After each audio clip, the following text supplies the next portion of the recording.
Hello, hello, hello, everybody. How are you today? This is an underrated track in Chrono Trigger. I've met a couple people who are disinterested and really, some have expressed disappointment at reaching this point in the game. It is rather depressing, but I think there's a kind of beauty to it as well.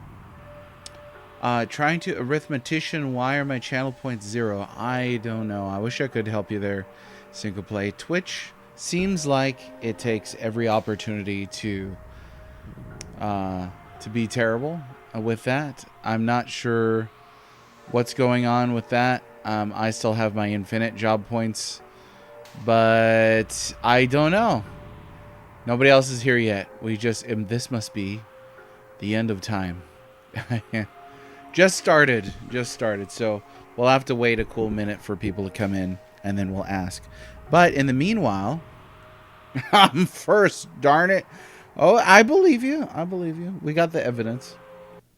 Single Play, how are you doing today? I hope you've been well.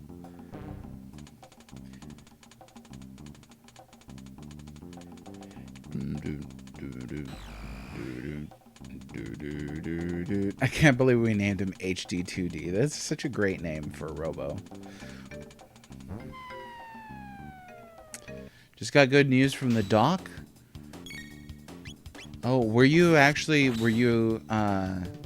potentially expecting bad news or anything like that? I wasn't aware if you were dealing with something related to your health right now. I'm glad to know that's good news. That's great. And hopefully it stays good news for you.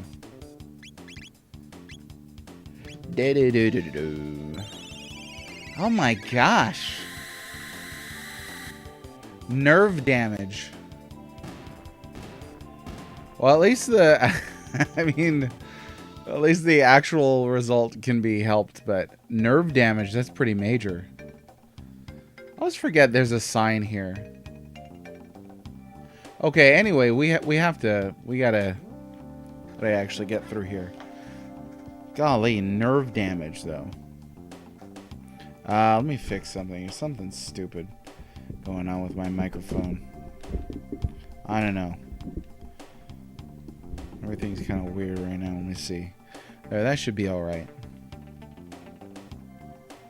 Well, should you embark on a weight loss journey, I wish you all the best. It's tough. It's difficult. Oh, yeah, we got to remove that. That's right. So I always forget the layout for this dungeon. Doo-doo. Doo-doo.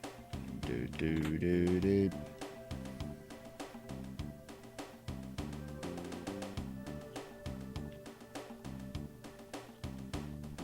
I feel like that's probably because this is the first dungeon that's really got some complex things going on. Not that the things in it are significantly complex, but that it has actual complexities in it. You know, things like having to use the code and move things around, use conveyor belts, cranes, and stuff like that. I have seen a couple people get stuck in this dungeon. Well, that's really great. Congratulations on the result of hard work, no doubt. You got any tips for the rest of us dealing with their own weight loss journey?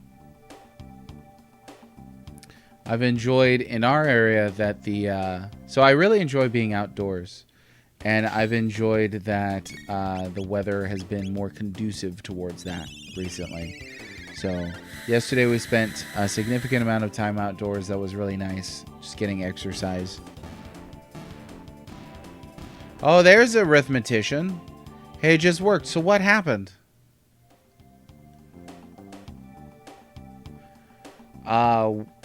Wigovy? I haven't heard of that one.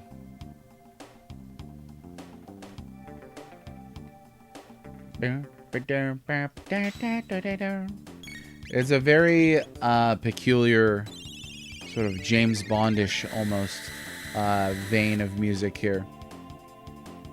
Oh, you just earned the channel points from me. 123 channel points in such a short period of time. I think we should make people work harder for channel points. Honestly. So all your channel points were just wiped out. Just gone. That seems unfair. Chicanerous and resentful.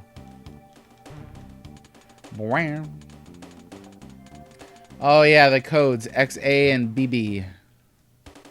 What about that? Oh, okay. Oh, the channel points are back now.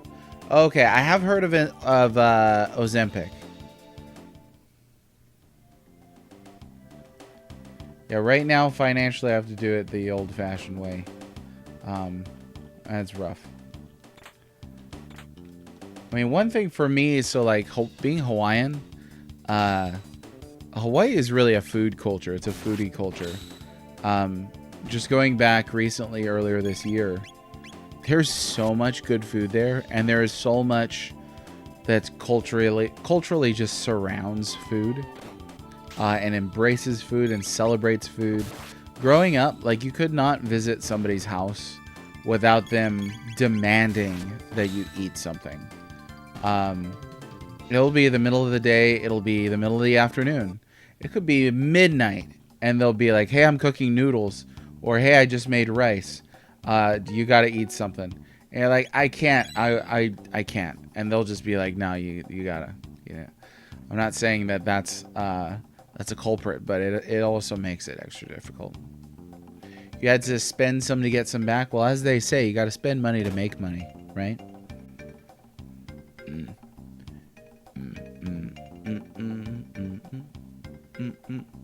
Oh, no, yeah. That sounds absolutely like what you should do. If you're paying for it, you should absolutely use it.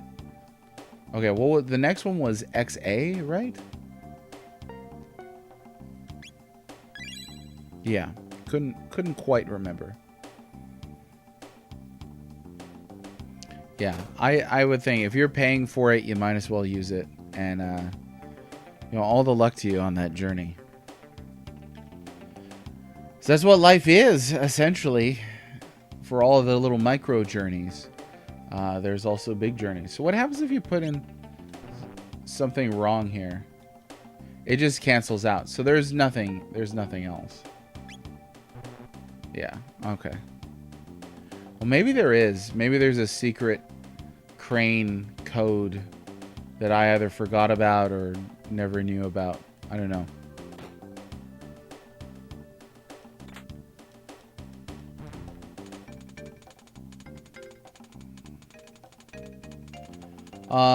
Zabi, that's right. There's actually a handful of these in Chrono Trigger where you've got to push a button, a passcode of buttons on your controller in order to get through. There's a couple in here. There's some later on. Almost forget stuff like that because Chrono Trigger is a relatively easy RPG. I would put this maybe towards the bottom middle, maybe the middle in terms of RPG difficulty. But I don't know. There are some really difficult RPGs on the Super Nintendo. Wizardry 5 was real tough. There's no one to appreciate if I were to tease you mercilessly. You know, sometimes I'll say things to you or Mr. Temper on here. And I'm like, should I have said that? Like, this is on recording. And I'm the only voice that anybody can hear. So sometimes I'm like, maybe I shouldn't have said that. Like, that could really reflect on me poorly. And obviously that's all I care about is what people think about me. No, you know, like, just maybe I was too harsh, but then I remember teasing mercilessly is not the tone that I welcome. It is the tone that I'm responding to. So I have to comfort myself with that. But yeah, I'm surprised none of the normies are here yet. They'll come around eventually. It is a it is a unique time in history right now. So this morning, kind of spoke with some people who were feeling pretty disturbed and upset in our Discord even. So, you know, I think some people are just busy for sure, you know, and some people may be dealing with their own stuff. So I just hope everybody's safe and happy today and able to find contentment and peace. I think you do. I think you do give me an opening, and I honestly would take it even if you didn't give me the opening. A little bit on that. This is in total acknowledgement, knowing that I am quite abrasive as an internet personality. Sorry, I lost my train of thought there. Oh no, and that's in direct. The abrasiveness, the loudness, is a direct result of, as a kid, sort of letting people just walk all over me and not speaking up for myself, or not feeling like I could speak up for myself. I was a big dude. I'm Hawaiian, you know, so I was a big kid. I didn't get bullied in the traditional way that a lot of kids get bullied. Certainly didn't get bullied physically. But got bullied verbally, and my response was always kind of like withdrawal. So as an adult, I was like, you know, I'm not going to put up with that anymore. So I'm not saying you're a bully, although you are. But yeah, these days I'm like, I was just going to be outspoken and say my mind. And if it irritates somebody, so be it. Not to be purposefully toxic. But if somebody raises the temperature of the room, I can deal.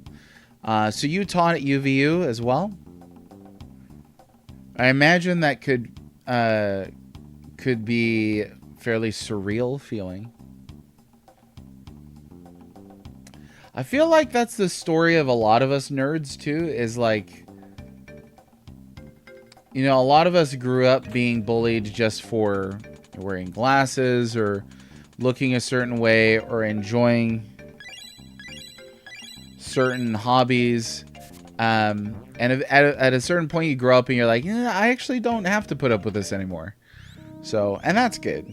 I mean, maybe that's why you're such a bully, is that you experienced much of it as a kid. And now you look at me, you're like, I'm going to get you, Poindexter. I wear glasses, so you can call me Poindexter. I remember absolutely thinking that Robo was toast here, a la Final Fantasy IV, which was known as Final Fantasy II at the time.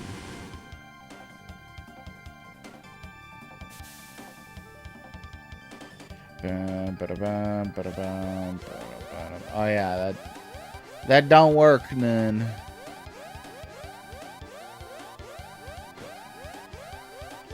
Almost there.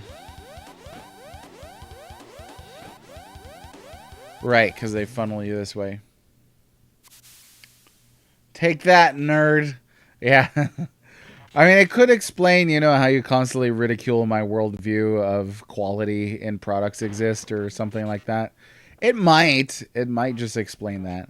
Maybe as a kid you were like, you know what?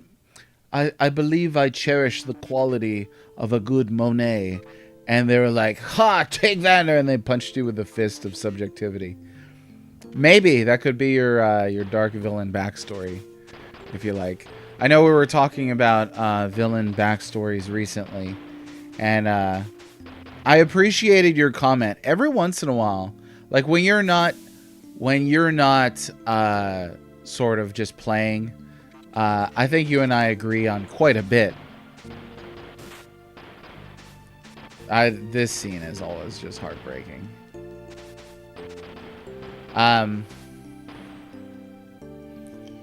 But yeah, what did you say? You said something like, it's not possible that, or I don't think any author of literature would think that, a literary character has as much development or backstory as a character in a video game from the 90s, something like that. And I was like, you know what? Right on. That's why I keep you around, Cinco. For truth bombs like that. All right, our series, y'all are gonna get it. Take this Luminaire. It's overkill, but it's Luminaire also. I mean, Luminaire is a really cool spell. I'm sorry, tech. Tech.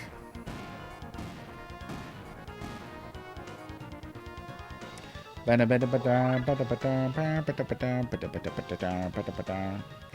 2D. I thrashed him. Look what they did to my boy.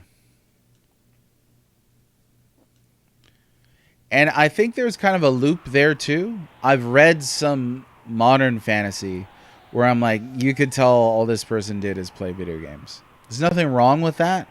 But I think if you want to grow as a writer, you need to read.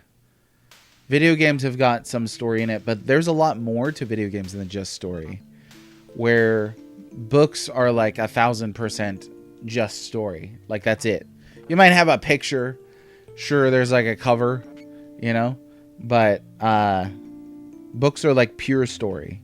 So you can't even rely on things like cinematography, graphics, color palette, music, voice acting to carry all that extra weight, you know?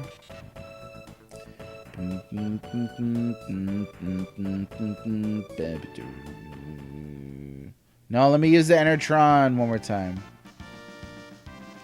I remember, too, the first time I encountered this scene, I was like, oh, cool, we got 4 people. 4 people on our team, I didn't realize. And then, yeah, it turns out you don't get 4 people. You get 1 people. Plus 2. End of time, baby. All right, it's time to fight Lavos for the 3rd ending now. I mean, you could just enjoy this for, like, just this part of the game. Getting, like, 4 people to run after you does look really unwieldy. So where did he get the clothes? Because when he was banished here, he was wearing his, like, Zelian clothes. But now he's got, like, a bowler hat, the cane, the overcoat. I don't know. But I like Gaspar. I like the imagery here of a lone man standing under like a Victorian era oil lantern, street lamp. Let's see. Well, let's beat Lavos with this lineup. Why not?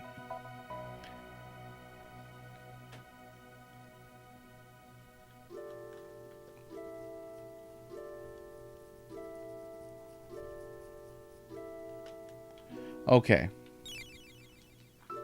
And I fully decked out Robo, right? Like, yeah.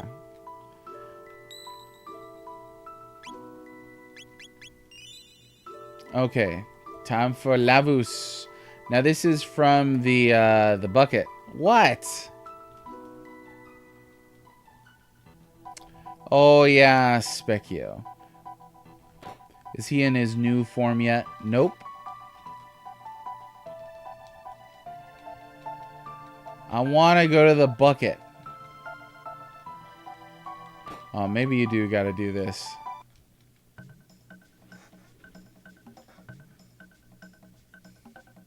He stole clothes from Specchio. Oh, that's Specchio's dark villain backstory. It's also kind of chilling that in the end of time, the only thing that naturally survives here is a god of war. That's it, the master of war. Seems a little chilling. Like there's nothing left of humanity or anything else. Was that 3? Did I do it right? I did do it right. Alright, let's see if we can kick this guy's pants. No.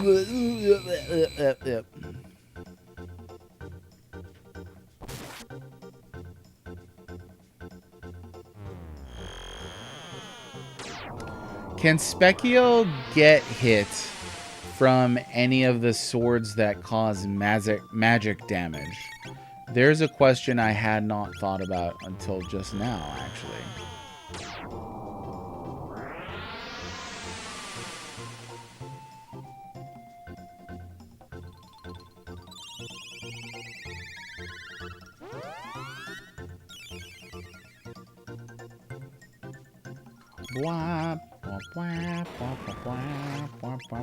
Flare is good.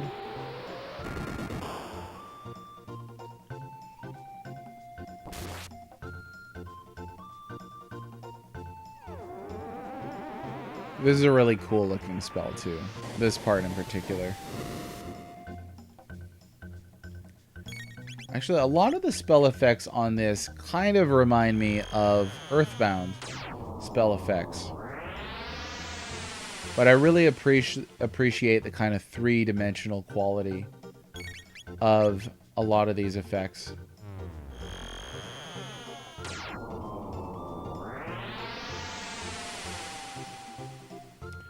Alright, that ought to resolve this pretty quick here.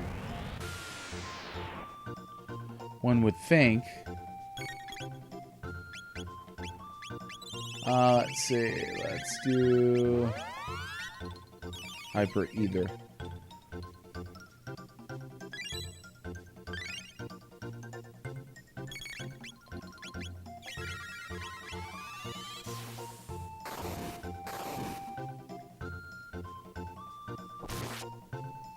Luca here with some pretty significant magic defense, looks like.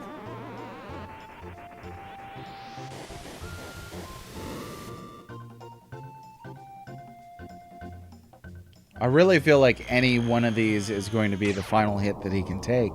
But this dude's got a lot of life.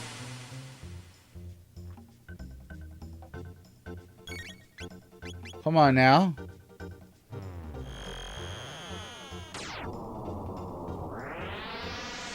I think it was Aegis Runestone that mentioned that his Specchio's final form happens when you're level 99, and I want to believe that it's not that high. I really don't think it is that high. If it is that high, we're not going to see it this time around. We're just not. Let's see here.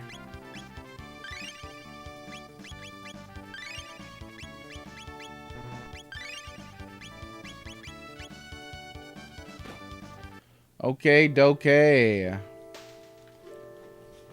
Now we could go fight Lavos.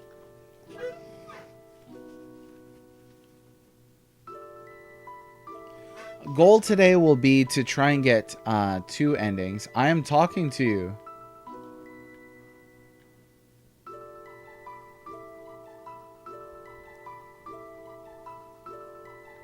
Okay.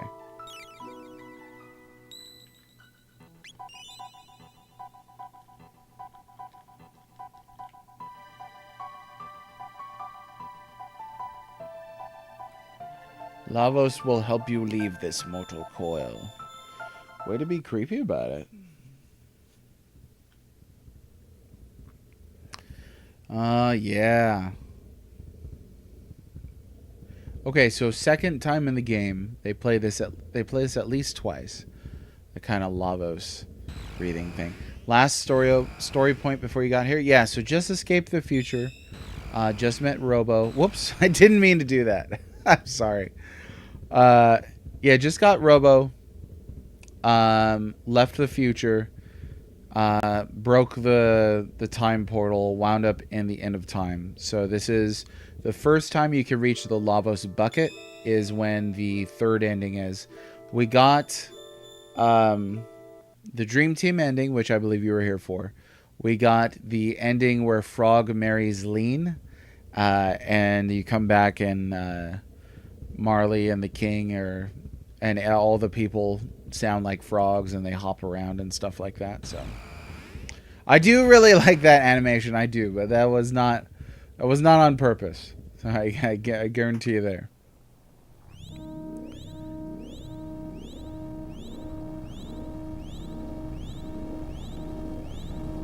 Now there's a mod that lets you kind of explore all this in the year 1999, which sounds so weird at this point. I remember playing this in 1995 and just being like, "Oh wow, the world ends in 1990 or in 4 years." And fortunately, it did not. We're still around. We did not go by way of Cosmic Hedgehog. But yeah, so there's this ending, and then the next one I think is once we return to the Middle Ages. I think there's an it's after Tata finds the hero badge, but before he's kind of proven to be a fake hero. So you've got a lot there. Give me a skip this battle button. Oh, yes, that's right. I faked my solo run. I forget about that all the time, too. I forgot. Some of these bosses you just can't, like... You can't actually just cheat your way through it. Cap Supreme, how are you, Cap Supreme? Thanks for coming in today. Bit of a quieter day here, so I appreciate you coming in. Looking forward to any topics that you'd like to talk about. You're in our Discord, so you know I open this up to everybody in our Discord. If you're feeling disturbed or downtrodden, I mean, today's September 11th, or depressed, hit me up in a DM. I'm always down to talk. I think talking is going to help us. Boom! Right there.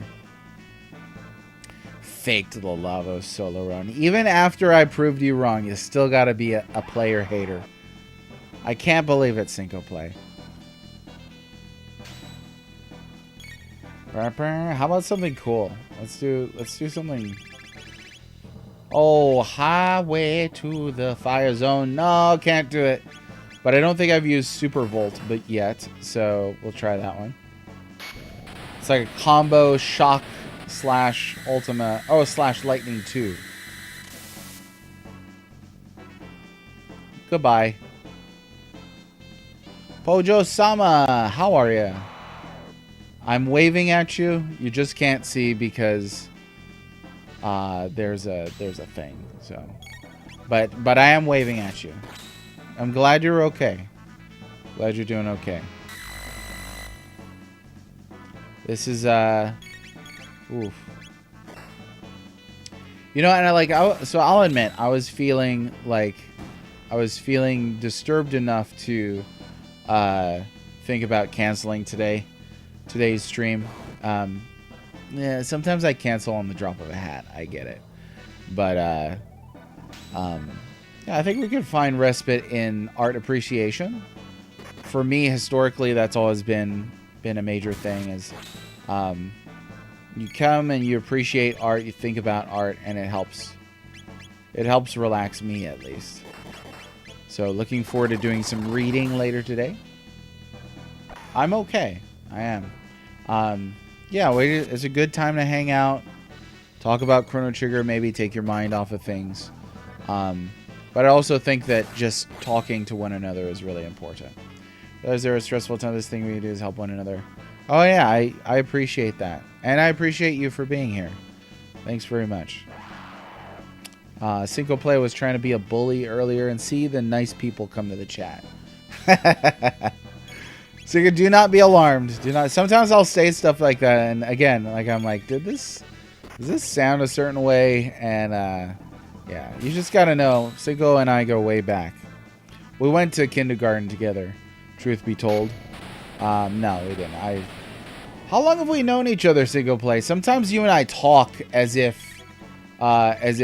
we've known each other for a long time, but I don't think we've known each other for that long, really. Oh, that was a good shot right there. Ms. Bell, you gonna get it. 5-6 years sounds about right. I've been doing the Well-Read Mage for 10 years now, which is kind of wild. I initially started the Well-Read Mage persona as a way to help me get through early fatherhood, which was really tough. We had some health issues with my first son when he was really young. It was just a hard time. My wife was resting all the time, and it was hard to get through. So created the wellreadmage.com with a couple friends, and we were like, let's just review video games that we're playing. And it wound up, that like, as the Well-Read Mage eventually became thepixels.com, the-pixels.com, and that itself has been able to feature over 100 different writers from all around the world over time, and it's been really nice. Oh, okay, we're casting spells now here, so we can just go all out.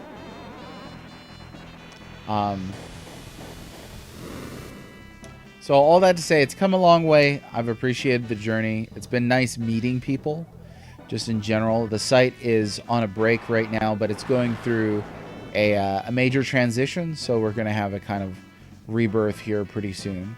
So look forward to that, please. And you know what? We'll just go ahead and use one of these because we've got plenty of them.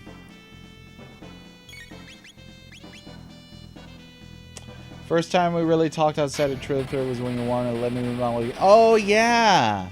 That's right. See, cheating does pay off. Like, I cheated on that contest as well. I don't remember how. But I just know, like, we have had a long history of cheating. Yeah.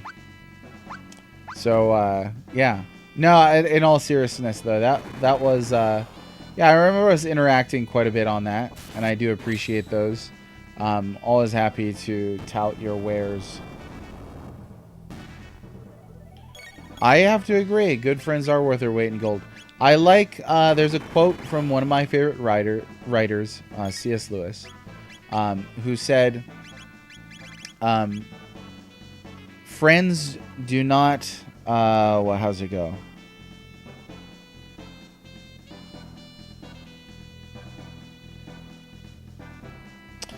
I'm going to have to look it up. Hang on one second.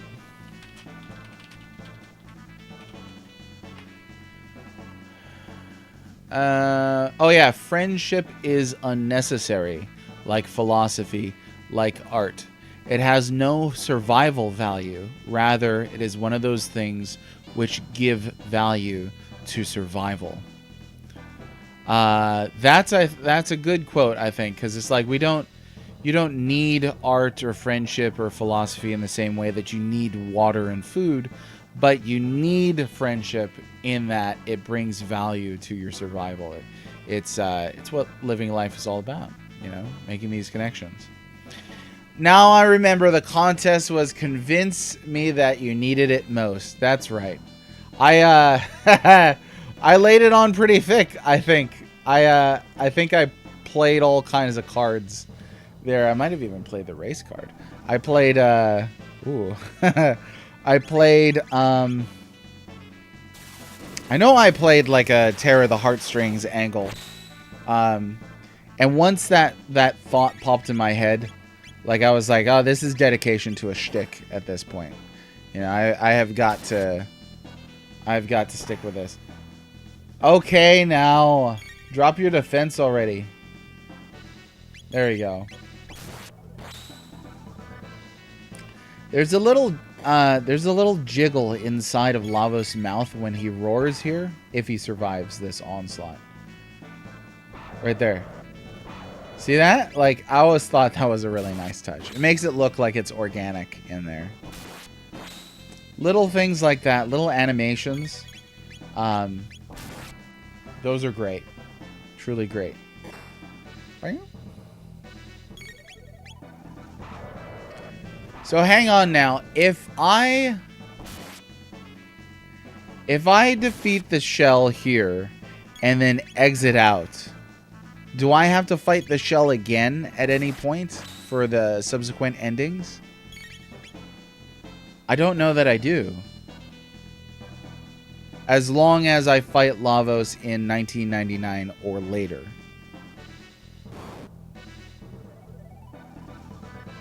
That's crazy too. At this stage, you could absolutely, you could absolutely see bosses that you normally would not encounter. I don't remember. I don't think that's how it works. I might try. I might give it a try. If we go inside of this dude and find out that there's our little exit gate, I might take the exit out and see if we could save, then come back and defeat him, and then come back and do it again.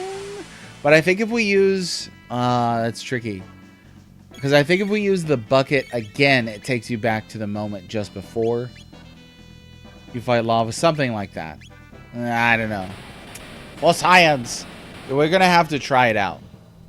I think that's exactly what we're gonna have to do. You know what? You could just. There you go. Easy damage. 58. You have like a gun that can do random damage, which is 58. That's ridiculous.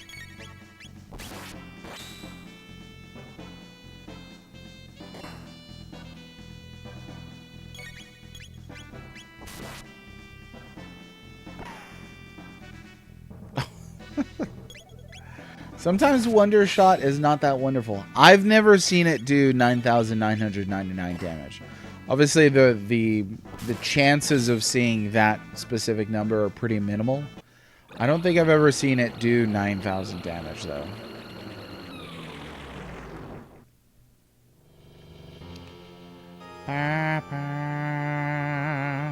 Now he's like, all right, enough fooling around.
Oh,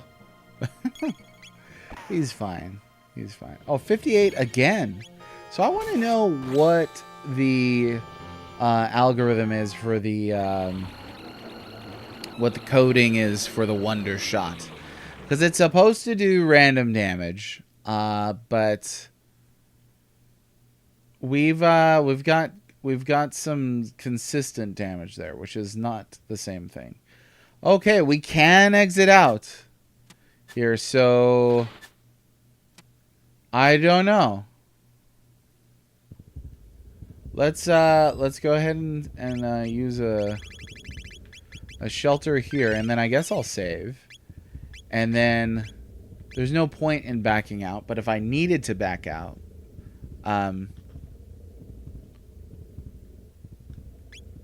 well,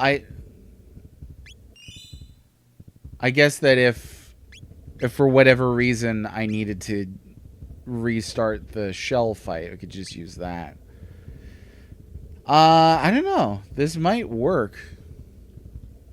It's hard to say because you're not picking a specific moment in 1999 other than Lavos comes out of the ground.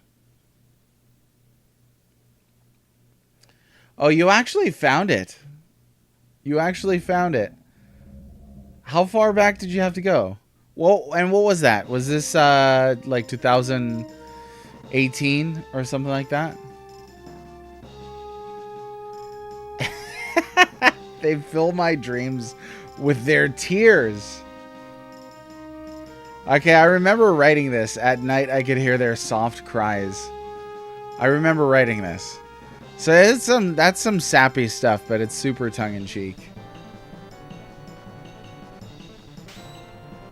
I remember early in my writing career with the Well-Read Mage, somebody criticized me of being way too purple with my prose, and I was like, you know, I'm gonna be more purple now. Oh, okay, 5 years ago. Nice. So you found it, and that is pretty crazy. It seems like it was a longer time ago than that. The pandemic didn't seem like it was that long ago, but I don't know. Time is weird like that, right? We're gonna go ahead and have everybody use their thing.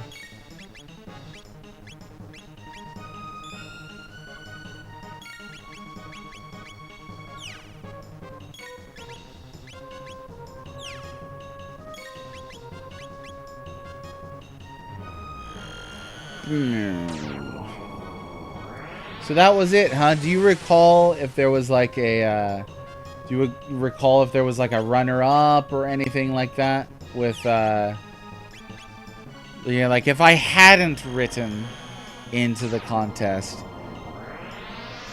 maybe don't give me a name because that seems a little unfair, but do you remember if there was another option that you would have picked?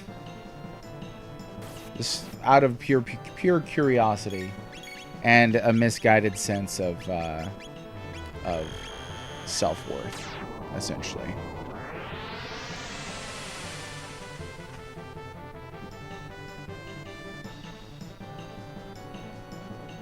You know, as many times as we're going to have to fight Lavos here, I will not get tired of the music. I will get tired of the fight, but the music is so good.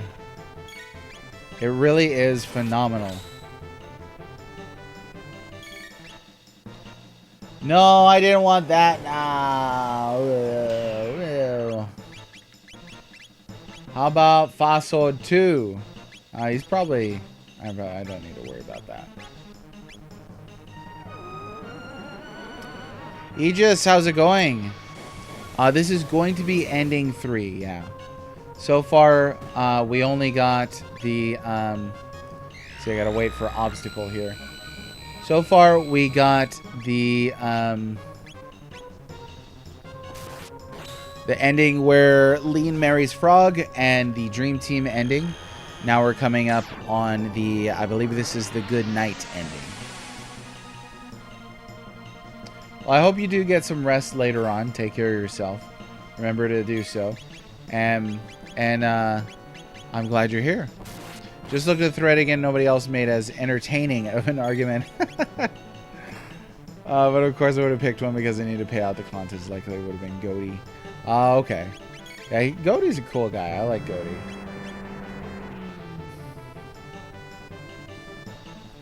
Watched the successor of Guardia last night. Oh yeah. That's the ending. That one's a fun one. I like that one. It's an interesting exercise too, I think, to try to take a completed story and then say, okay, if I wanted to imagine, you know, what, like, let's say the story ended here, what would be the repercussions? And that's kind of the theoretical nature of Chrono Trigger, which I really enjoy. But alongside that, you know what, we'll just, I don't know. That's not even that much. Oh, the barrier is already running out. See, that's not good, because he's about to use... He's about to use his thing. First stage, I don't know that you need to worry too much. That move right there. First or second stage, I beg your pardon. I don't know that you need to worry too much about physical damage, but magic damage, he's definitely got quite a repertoire there. Time Cop, the video game. The only story I've seen this kind of approach really applied to by fans is the Lord of the Rings. I enjoy watching a couple of lore channels on Middle-earth. Go figure. And Nerd of the Rings will do kind of theoretical, okay, what happens if so-and-so gets the ring at this stage? What happens if, the ring is lost? Or, what happens if the story ends at this stage? Stuff like that, which I find really interesting. What happens if Saruman had got the ring? What happens if Gandalf accepts the ring? What happens if Frodo does lose his mind? Stuff like that. If Aragorn takes the ring. It allows you to explore... It allows you to explore everything from a different perspective. Now, I don't think we'd heard Luca's response here. I'm not going to do the voice. Grown like farm animals waiting to be slaughtered. All our history, our art and science, all to meet the needs of that beast. I like her line. What ifs are fun. Yeah. It is. And sometimes you'll see what ifs that are just like, what if they were all dead? And it's like, that's been done. What if everybody was zombies? Or one that's been done quite a bit is, what if, the Axis powers won World War II? But for a fictional story context, there's quite a lot you could do exploring that, I think. Okay, we absolutely need to use a Mega Elixir here, and then we'll make sure that we beef up everybody with their proper shields and whatnot. Honestly, I feel more vulnerable with the 3 characters rather than less. For some reason, when I had Chrono and I knew he could not one-shot me, I felt okay about it. I felt like as long as I could get my turn in, I could heal up. It's when I was fighting with Chrono and Marley that I'm like, okay, now I have sort of an extra mouth to feed here. What if the goblin invasion of Moria failed? Oh, and the dwarves had recovered their ancestral halls of Khazad-dûm? Uh-oh, I don't think I was able to get off the physical damage protection just yet. Yep, that's not cool.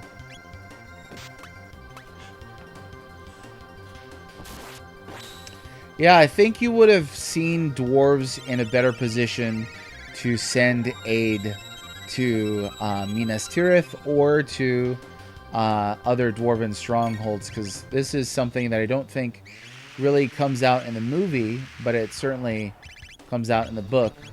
And we're currently reading through it, my family and I, right now. We're in early chapters of Return of the King. And this idea being that... Oh, no, I think it's mentioned just briefly in the movie. But anyway, this idea that other armies and other races in Middle-earth were also dealing with assaults upon their own strongholds. And so there were not elves or dwarves or other men that were available to come to Minas Tirith's aid, because they were already having wars on their own front from Sauron. Just essentially Sauron, like if you were playing like Monopoly with Sauron's like the guy who is like, he's gonna build, like everybody's about to take their turn, and he's just like, okay, I'm just gonna build maximum hotels right now, just full assault on everybody. But it's made clear in the book that that is largely because he was starting to feel pressured. In the book, Aragorn looks into the Palantir and sort of reveals himself to Sauron before the Battle of Minas Tirith, contrary to the film. And so Sauron's like, oh shoot, they got the heir of the Isildur's heir. And so he's like, I better put a stop to all this faster. And perhaps if he had waited longer, it could have been that they might have had more opportunity.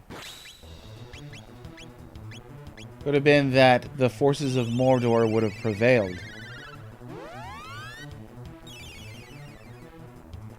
And I like this idea. Like, there's very little characterization for Sauron in just The Lord of the Rings. Obviously, we get a lot more of Sauron from Tolkien's other writings. But I love this idea in The Lord of the Rings itself, that Sauron fears, too. That he's anxious and afraid of, you know, what's happening in the world outside of his control. He sort of turns into a control freak, essentially, and wants complete order and dominion. And so he starts getting real worried that there are a bunch of people rising up against him. A lack of confidence wound up being his downfall.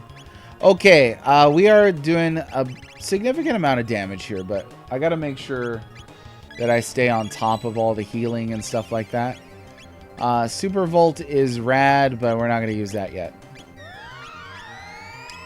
I do want to ensure that we take down the middle. Then at that stage, my technique is to take down the one on the left side. Yeah. I know, you know, on the I don't know if you're referring to the series Rings of Power. Obviously, there's quite a few liberties that they take on the series. But as far as his characterization in the book, you know, there's only like one time where you actually get Sauron's words. There's only one time where you get a physical description of Sauron. I thought it was interesting that in the book, Denethor says something like, you know, Sauron will come himself, or would come himself in sort of the last moment to taunt me. So, like, Denethor fully expected or fully believed that Sauron was a person that could walk around and appear if he wanted to. Gollum is somebody who has seen Sauron and gives like a brief description. Says there are only 4 fingers on his black hand, which I think is curious that he reformed himself, but he still has the wounded finger from where Isildur cut the ring. The actual Rings of Power themselves. Oh, yeah, got him. Gotcha. Okay, now we're going to take out the one on the left.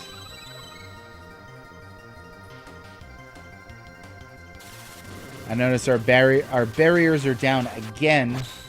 It seems like they're running pretty quick. So, they're running out pretty quick, I should say. Yeah, and then the other time where we, you know, as I'd mentioned, we do get Sauron's words at one point, and that's only through the Palantir when Pippin looks into it. There's some dialogue there. But other than that, there's nothing. As a main antagonist, he stays completely in the shadows. The Witch King has more dialogue than Sauron does. Okay, now we can hit both of these with some AoEs. That's exactly what we're going to do. So the barrier and shield items, you just pick them up throughout the game. They're in treasure chests. There are a couple that you can... this move right here. There are a couple that you can charm. So you can watch out for those as well.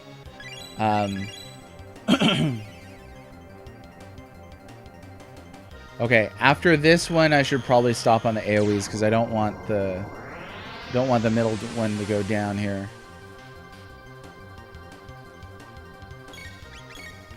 So we're going to start using more targeted attacks. And then once the right one revives the left one, then we'll take out the middle one. Wow. Starting to get real strategic here, you know what I'm saying? Oh, but yeah, chrono counters. We got to watch out for those. Okay. He got his power back. That's going to cut, or that's going to shut down any moment here, though. There it is. There's a little delay in Lavos systems. Like, there's a point where you can buy them. Ooh. I don't remember. I don't think you can trade for them. I guess she could just regular attack. I don't think that there's any trading of them in prehistory. I'm struggling to think if there's any spot where you could buy them. Maybe in Zeal somewhere? Because most of the shops in the game sell fairly similar stuff. But I'm sure that you can steal them from regular enemies, from normies. So it would be pretty easy to farm them. But I think that those are vital for facing Lavos this early. If you're level... I mean, you could still beat him, I think, even if you were level 40. With this setup using barriers and such. As long as you had enough of those. There he is. Easy. Oh, yeah, it might be a DS thing. It could be. All right, here's ending number 3.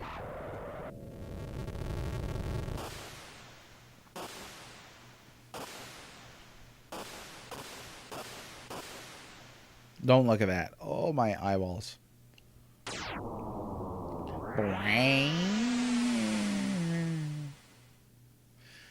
So far, each of the...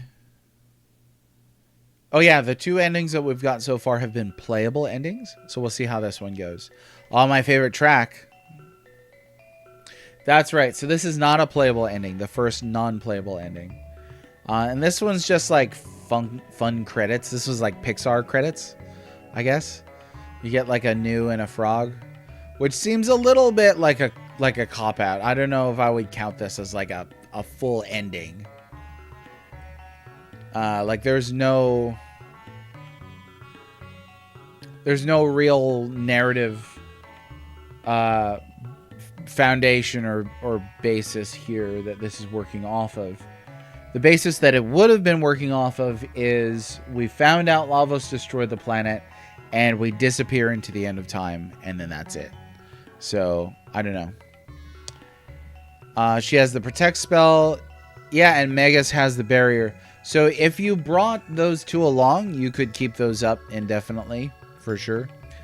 There's also, I think it's Wall Ring. I always want to say Walrus. But the Wall Ring gives you a constant barrier, I believe it is, not shield. Easy to get those confused, too, because essentially means the same thing, you know? But I do always forget about the protect spell, I do. Poor Nui just wants to sleep. This is my favorite one right here.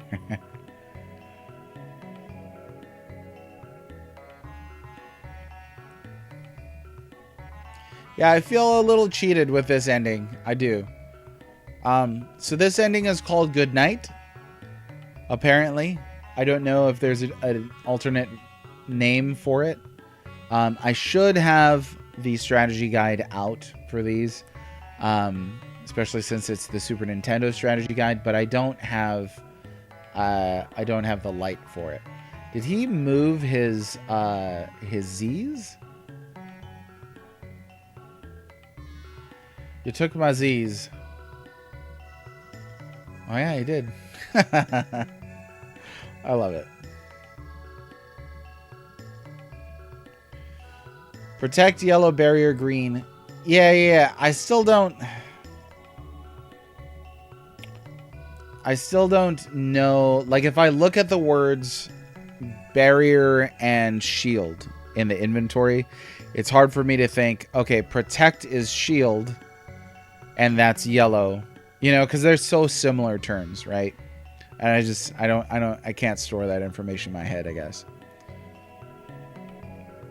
But I'm glad they're there. They're crucial for that fight. All right, that was it. Good night, Moon. Good night, New. We need... Oh, good night. The ends. All right. Like I said, feel a little cheated by that ending. But hopefully the next one's better. Now, we're going to go here. And let me go out. We're going to see if that lets us skip the shell for later attempts.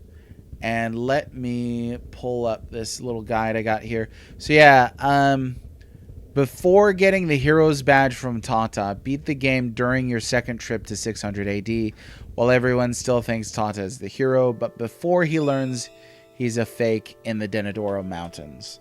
Okay, so that is our cue. The save file title needs to read "The Hero Appears" or "Tata and the Frog." So that's where we're headed to next. Marley, you just stay there. Where am I supposed to go now? Medina, right? Yeah. We got a ways to go, so I'm gonna cruise through it, and we'll just hang out. It should be a good time. Should be a good time, bubbies. Let's hear some votes on what game should we play next.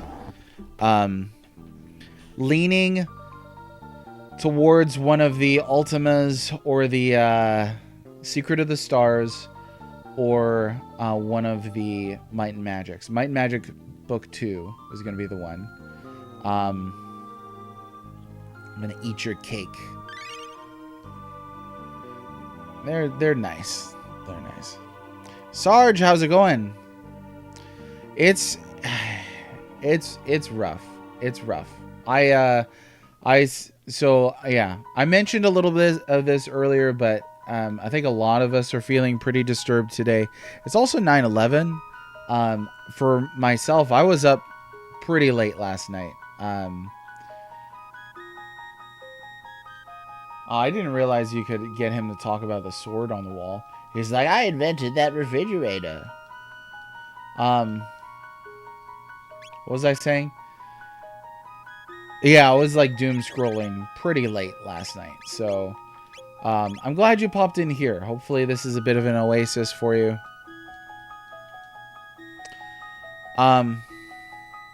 This is a good phrase right here.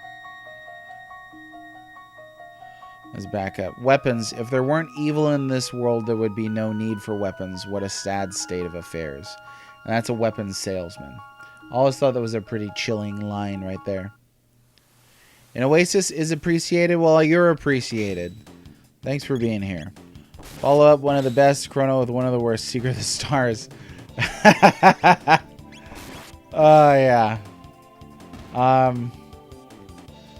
Yeah, I always forget, too. I want to try and balance out the remaining JRPGs against the remaining CRPGs. I know you really liked watching Wizardry 5 single play. I wonder if you would feel the same for I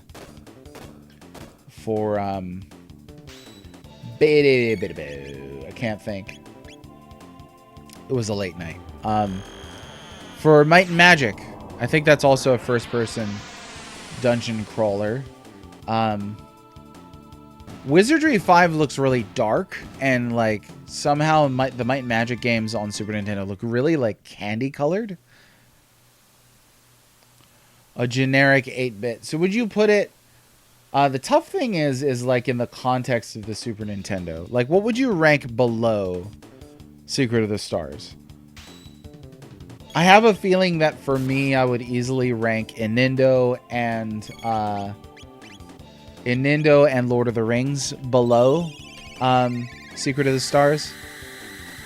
Yeah, that's the thing, because like I think if you take every game into consideration, like we're talking about like dumpster diving on Steam for ham scraps and stuff like that, where there's gonna be all kinds of like crazy obscure, like one guy made an RPG Maker game that's about his nihilism, stuff like that. You know, it's hard to it's hard to frame a context like that that's so big. So all that to say, I naturally think of these games within just this specific context. It's better than Lord of the Rings? Okay, yeah. Lord of the Rings SNES is one of the worst RPGs. Lord of the Rings Super Nintendo is so depressingly bad. Here's the thing, right? And this is something I'd love to test at some point. I've met a lot of people who are like, everything is subjective, and like there's no such, like, I've had people tell me there's no such thing as a bad game. And I just want that person to stream through the entirety of Lord of the Rings Volume 1 on Super Nintendo and the whole thing, and tell me honestly, look me in the eye and tell me there's no such thing as a bad game. Because I feel like that's such an idealist thing to say. Really, it's a nice thing to say. That's the thing. Like, it sounds friendly, but it's extremely unrealistic. And I think you could absolutely put people who believe there's no such thing as a bad game into situations where they'd be like, okay, this is a bad game. Yeah. There's plenty of opportunity to find a bad game. Really do not have to look that far. And I think that's because games take skill and talent to make, if indeed they are creative works, and they are.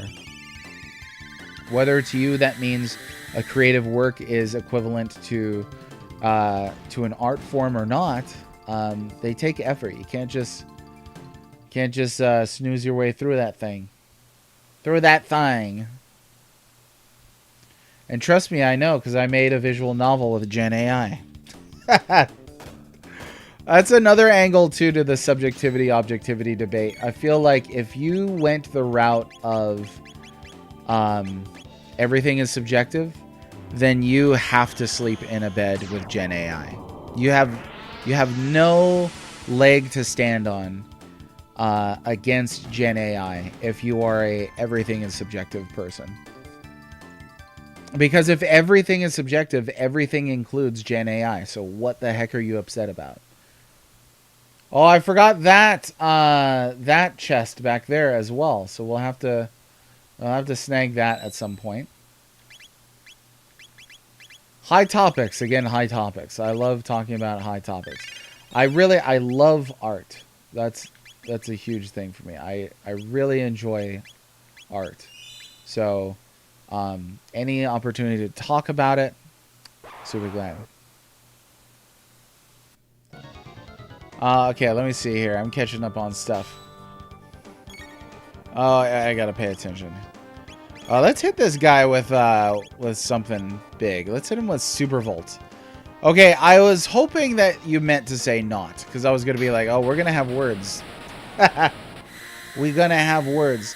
Now, I think though, to be fair to people with the everything is subjective take, I think that they come to that conclusion because they're tired of people being extremely dogmatic with their views, claiming objectivity. I think that people are tired of things like review bombing and abuses of the critical arts. And so they'll say, you know what, here's something that essentially cuts into all criticism and invalidates anybody being extremely dogmatic with an opinion. But you don't have to throw the baby out with the bathwater. You don't. You can reject... I never noticed that Vortex PT. You can reject abuses of the critical arts, and you can also reject everything as subjective. Two thoughts can be held simultaneously. Let's see. Yeah, and Sequoplay mentions here a great bit of that context as well. Secret of the Stars would have been just a bit below average in 1992 when it was released in Japan. In 1996 when it was released in the West, it was really dated. And that's, again, the context of Super Nintendo, I think, is important. Some people will just naturally lump Super Famicom in with Super Nintendo, and I get it, but they're different systems, to my mind. Very different systems.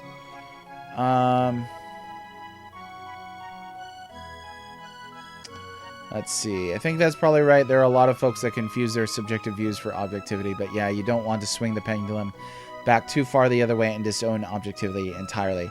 And I get it. I feel sorry for developers too. I feel sorry for creators when they get, lumped on by these people who think that their criticism is gospel. But I'm not willing to throw out criticism just because some people are abusing criticism. I can't even hold one thought simultaneously. Oh, don't sell yourself so short. Okay, what are we doing back here now? I'm already forgetting. We gotta go. What do we gotta do?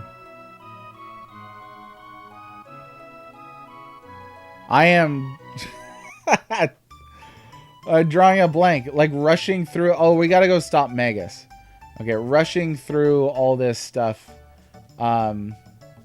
is very weird to me because I usually savor. Apparently Red can keep more than one. No, today I am foggy today. Usually I'm sharp as a sharp object.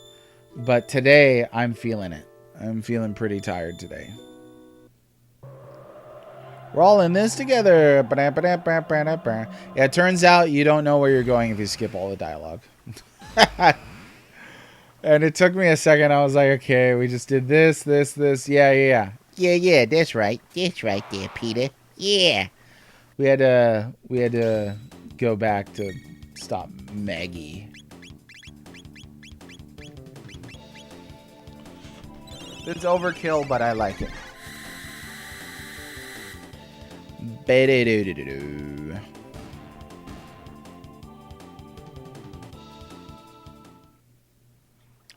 Yeah, I've never played Genshin Impact. Is it a wordy game? There are some games. So I normally never, if I'm doing like a real playthrough, I never skip dialogue. I never do, unless I'm playing Final Fantasy 14. Final Fantasy 14, I was like, I cannot not skip dialogue here. Like, some of this is so darn ridiculously wordy. Just to have them be like, hey, all I need you to do for this quest is walk 100 feet and talk to the next guy. That's it. And that's the whole quest. And they had me read like an entire Wikipedia article for that? No way. No way. I don't think I would have put up with that in Genshin. I downloaded it once because I was going to check it out with a friend and I never got around to really checking it out. But, yeah, that's rough. That's rough. I feel like it's difficult. Because where's the balance? Like, is there a point at which you're like, okay, this is too wordy, stop. But what is that line? You know, there's no way to really say. But I guess if you start just getting impatient, like, hey, let me play the game, and you're still reading after 30 minutes, that feels really disjointed.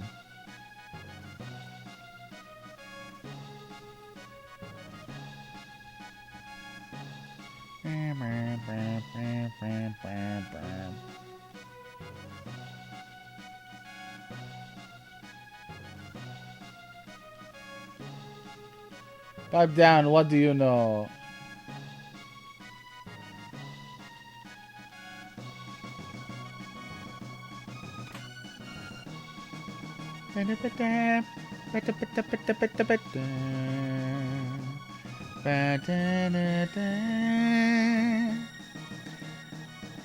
Wacy, how's it going? Here to partially hang? Well, welcome to the Partially Hang Club. It's a pretty low-key.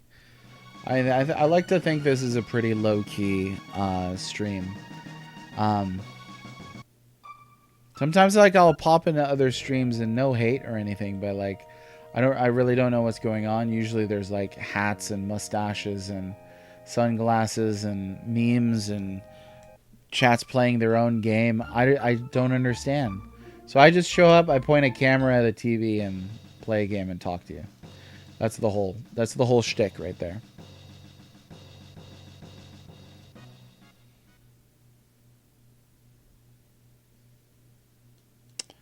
There you go. That's what YouTube is for.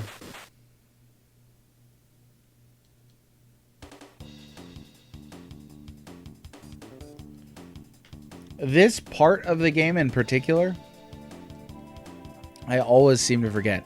I always seem to forget how to get the jerky and where to go next. I don't know why, but there's something about this part that I always forget, and I don't know. And then I'm delighted to continue down the bridge when I figure it out. Aegis, I see your Silk Song there. Hey, it's Ozzy, my boy. I see your Silk Song icon there. How are you enjoying it? I really like Silk Song. I liked Hollow Knight quite a bit before that. Played through it several times. Even beat the Steel Soul mode, which is awesome. Highly recommended. Just keep your finger on the reset button. And yeah, it's been kind of weird. It's weird when an indie reaches like a level of popularity that a AAA receives, and then you see people come out that are really have got some screwed up worldviews on games. The guy this morning who was like, game journalists should only focus on AAA games, and essentially should ignore indie games because they look like something that would run on your phone. And I was just like, I mean, he got lumped on. Like, before that, I encountered somebody who told me that Silk Song is slop. Slop. It's wild. It's wild that these takes exist. I get that, like, people have preferences and biases, but I think once you make your entire critical perspective around those, you find some really unhinged bits. The professional journalist I RT'd, I don't know. I might have been the same one. Usually I can't not RT. I have to say something sometimes. It's not always the best behavior. Wacy, Chrono Trigger is one of those games that invokes memories of the 90s and having to drive 20 minutes to go rent from Blockbuster. Yes. It is. It feels like such a game of that period, delightfully so. I really agree with that. Okay, now, let's go ahead and swap some folks out here. Okay, the hero appears, so this is before we get the hero's badge from Tata. So I believe now is when we need to go back and fight Lavos for our 4th ending, but let me make sure that I find somebody who thinks that Tata is the best.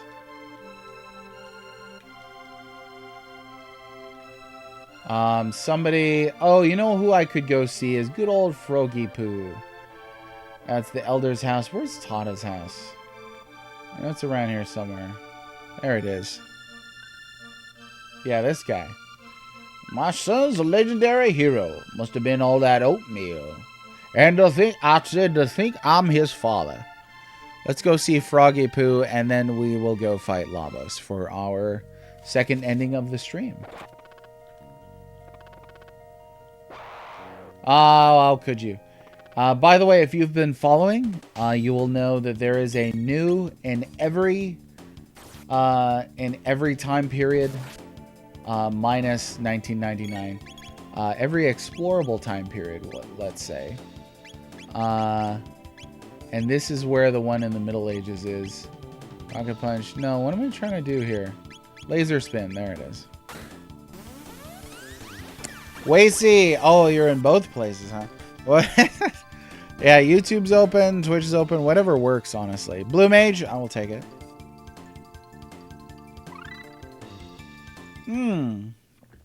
Cool. Just unlocked a triple. Let's try it. Let's try. I wanna try that.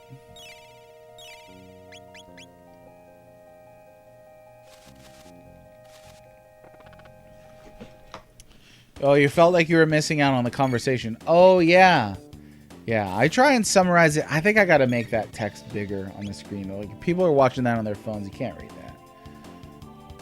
that. Let's see. Yeah, we need one more. There he is. Lifeline. I don't remember what this does. It revives and restores all allies at once. Yeah, cherubs. Okay. Neat. Not really that neat. Only a little bit neat.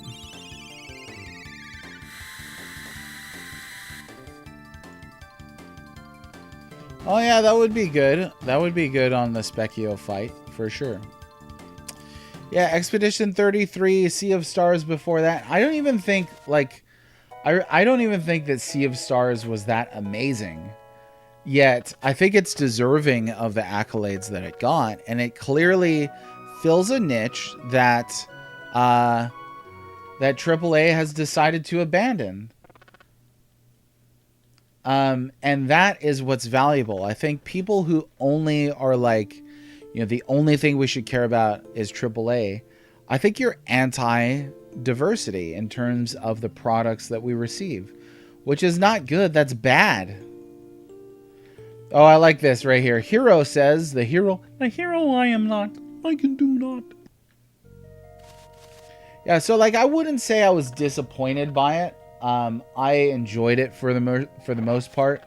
I think it has tremendous storytelling problems in the first part. Not the DLC. The DLC kind of, I think, takes some criticism and tries to course correct. So the DLC, like, you know, will be like, oh yeah, the dark side of the heroes, which in the main game there's none. Like they're Gary Stu and Mary Sue. They're perfect. But I don't think it was a bad game by any stretch. Certainly a beautiful game. If you ascribe to any theories of beauty. You know, wonderfully constructed and put together. I think that the battle system is neat. There's a lot that I liked about it, but I do think the story was fairly weak. But yeah, did not hate it. Did not hate it. Love, of course, relished the idea that I think more people played Sea of Stars than Final Fantasy 16, which is weird. Yeah, a bit more detail would have been good. I think also what felt the most like an insert character is Garl. I really feel like Garl was probably the worst part of the writing of the game. The game too transparently tries to make him an important character, a martyr, something that, like, people are constantly in that game telling you, oh, I love Garl. Who wouldn't love Garl? I love being around Garl. I'd marry Garl. You know, all this stuff. And, like, why? I don't think the game gives you a reason for that other than he's perfectly good constantly. And so I don't think there's... Again, like, I would have loved more detail there. It's hard to stomach that. Okay, end the time. Hero appears. This ought to be it. Hopefully, because I'm gonna do it. Yeah, that's very light spoilers. I did not mention anything about what happens to these characters, but know that basically the story is pretty flat, just in general, as a general criticism. There's not a whole lot there. And I seen folk be like, oh, they're Frodo and Sam, and I don't want to hear it. I don't want to hear it. Again, you're gonna compare literary characters to video game characters. I don't know. No, it's like saying, if I say a story is flat or a story is bad, I don't think that's a spoiler. I think a spoiler is if I tell you something specifically that happens in that story. Oh, it worked. It worked. Science. It worked. That's like if I tell you that that Final Fantasy VI is a fairly depressing story. I don't think that's a spoiler. If I tell you in Final Fantasy VI that Kefka destroys the world, that is absolutely a spoiler. And making the distinction, I think, is important. Yeah, let's save here. What do we got? Anybody that needs heals is... I don't think so. I think we're good. Feel like Expedition 33 is a very good game, rightly deserving its hype, kind of suffering from the Undertale popularity. Yeah, that's tough too. I mean, the indie scene shows that, again, it's filling a niche and that people are starving for games like this that feel like they belong to a classic era rather than being over concerned with sort of pushing things forward into ever greater realms of technical achievement. And I mean, that's what Clair Obscur seems like. Oh boy. Okay. Let's get all our barriers and stuff up here. So I'm not going to worry about using shield at all. Oh, she's already got one. I forgot about that. I don't need to worry about her. She's got that wall ring. Okay, let's start doing some damage here.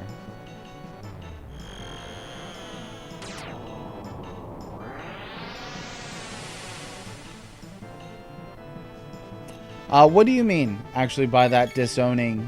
I guess I don't really understand. But I'm curious to know what you do mean. So, and I haven't, that could be a product of not following Clair Obscur all that closely. I used to be one who would, follow gaming news kind of more closely, but I think gaming news really runs in cycles. Gaming news is super obsessed with outrage.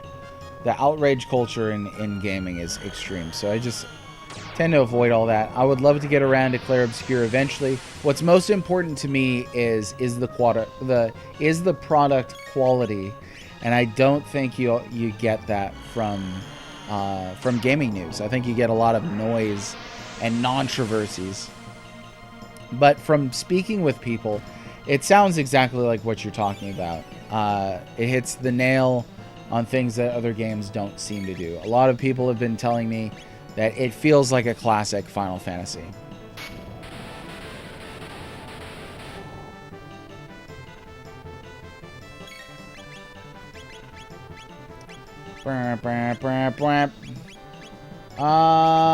Yeah, well, we're just gonna hit it with one of these. I couldn't get around that. Oh well.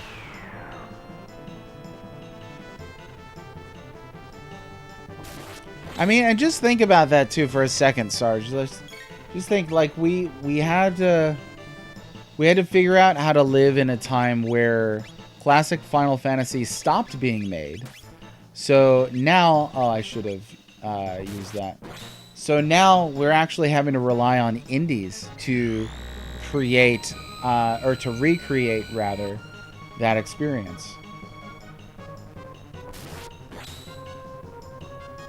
Sometimes I'll see people say things like, if they made a pixel art RPG today that was a Final Fantasy, people wouldn't care. Or, if they made one with a classic system like turn-based, people wouldn't care. And it's like, I don't know. I mean, these things seem to do pretty darn well. Hit him with some confuse. Glomming. I don't know if I've ever heard glomming before. I'm gonna add that to my list of things to say. Let's do Ice Sword 2 because it's rad.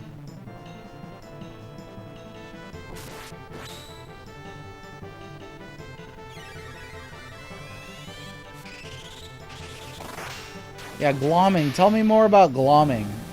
What is this glomming of which you speak? I don't think I've heard that before. I always enjoy encountering a new word. I encountered gloaming, Gloaming, in Tolkien the other night. And I was like, gloaming? I think I don't know what that means, but I don't know if I did when I read it. But gloaming, I don't think I've ever heard of. Ba, ba, ba, ba, ba.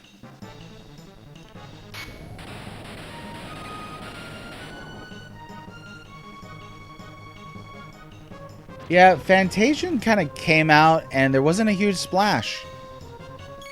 Defenestration is a fun word. You know what's a really fun word? Floxinosinahilipilification.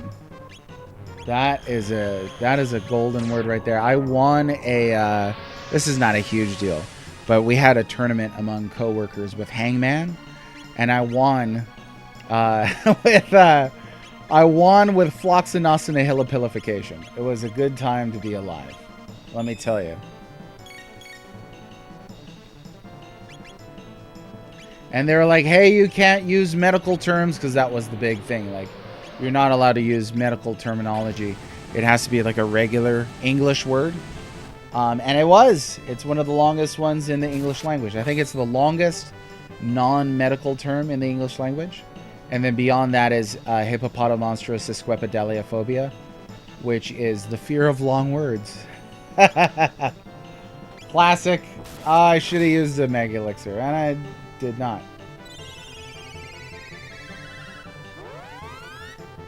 It's just fun to say, too, like, just to appreciate the musical quality of the English language. It's fun to say. I first encountered floxinosinahilipilification in a British parliamentary clip. There was some guy that just like busts it out. I can't remember what it means. Let me use it up. Save those for the closing credits. Anti-disestablishmentarianism. Yeah, that's a long one too. That. Let me see. Let me look it up. Somebody did something. Oh, yeah, the Farm Killer Bedeau. Thanks for the follow. I appreciate you. How the heck are you doing? Feel free to say hi if you're in a position to do so. If not, you got to lurk. I understand. Let's see. Floxinosinahilipilification is the action or habit of estimating something as worthless. There it is in all its beauty. So let's see. We could do this scientifically.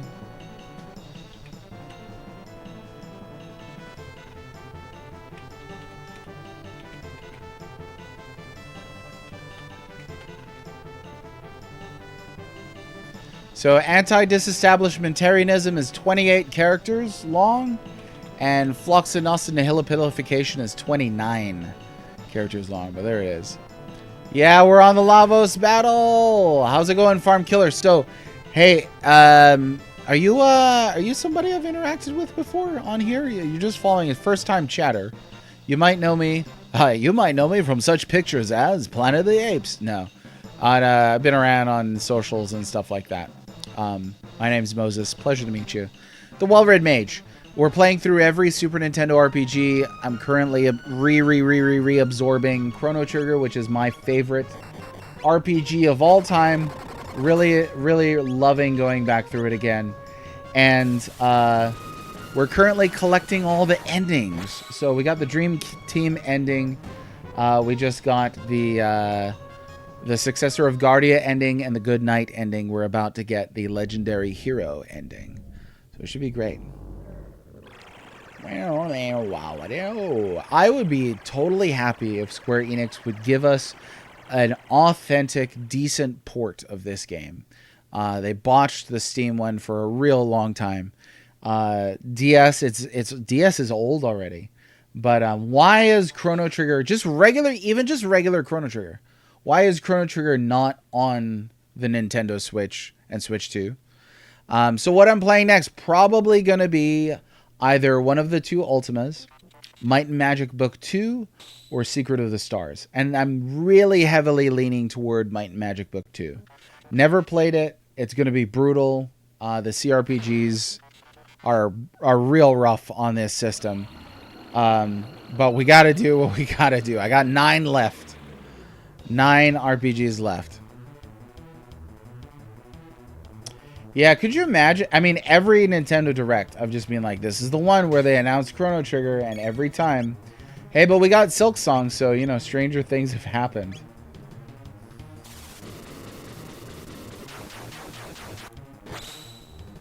I don't know, especially when they released the,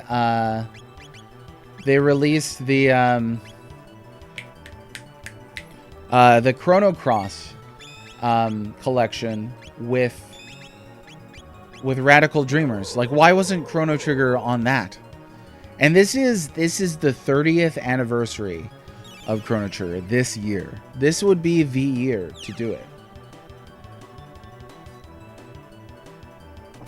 So I don't know. I don't know. I really don't.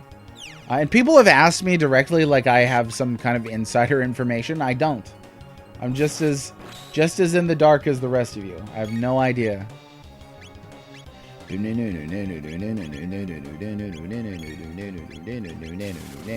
Oh, one of the best final boss songs ever. Ever. Like, it's a short-ish game, too, so putting it into a collection with Chrono Cross and Radical Dreamers would have made a lot of sense as well.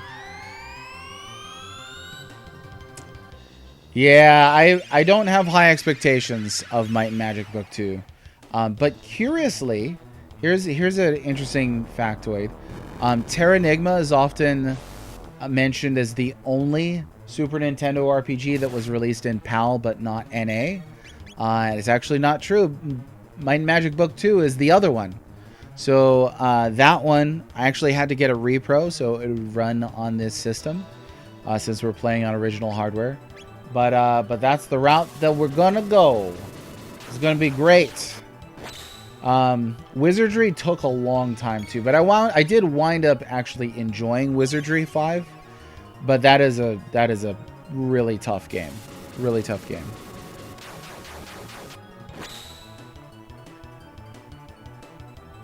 Yeah, like I want to see, and we've mentioned this previously, I want to see Chrono Trigger that's a mashup of the DS and SNES versions. But none of the slowdown of the PS1 version. None of the issues of the mobile or the Steam version. Just a pure version of goodness. Is that so much to ask for? Oh yeah, and a new Breath of Fire, that'd be nice. I have a big long list. I mean, everybody does these days, right? A big long list of things you'd like to see. Oh, okay. Actually, that one went down first, so I'll take it. And we'll wait for him to revive that. We'll do some. Oh, yeah, he didn't put his defense down yet. Darn it. Oh yeah, I'm just keeping you. I'm just keeping Secret of the Stars till last. Yeah, in all seriousness, I'm keeping Terranigma till last because it feels like the best thing to do. The last RPG released for the system in the West, so it seems like the right thing to do, and ending on a high note.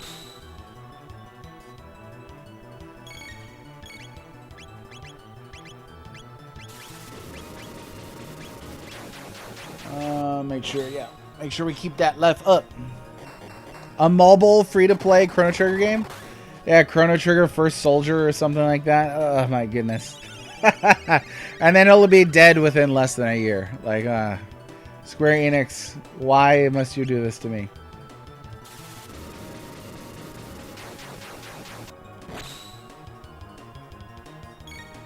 Didn't they do a Saga game recently in an HD 2D format, or am I just existing in another timeline?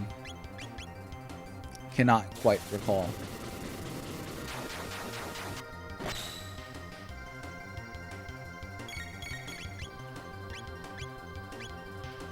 Let's see. What do we want to do here? How about Ice Sword 2? This guy deserves it. And then we're going to use another one of these just to get our MP up. Chrono Trigger Pixel Remaster with Comic Sans text boxes? Oh, you don't like Comic Sans? Who doesn't like Comic Sans? That's the best resume. That's the best resume font right there. Oh, so they did it with Saga 2? Okay. I couldn't tell if I was misremembering or not.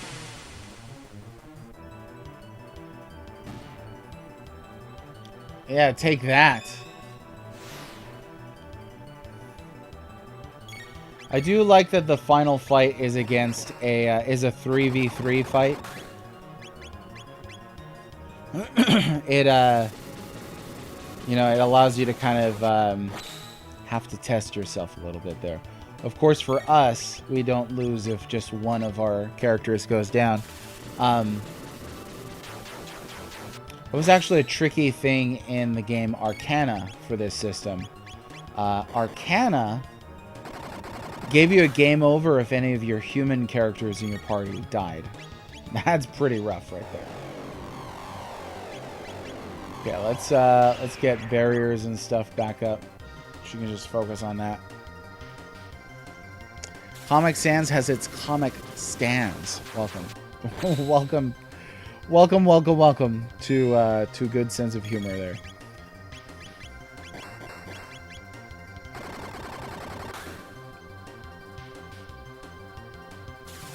We are just pouring on that damage.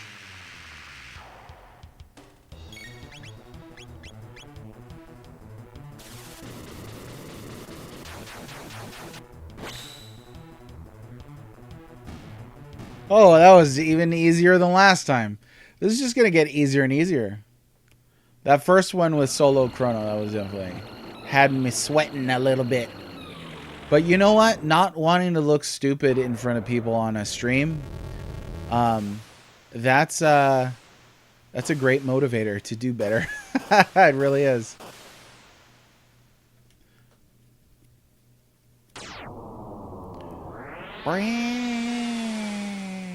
So far, we've got 3 endings. 2 of them were playable. 1 was not. We'll see how this one is.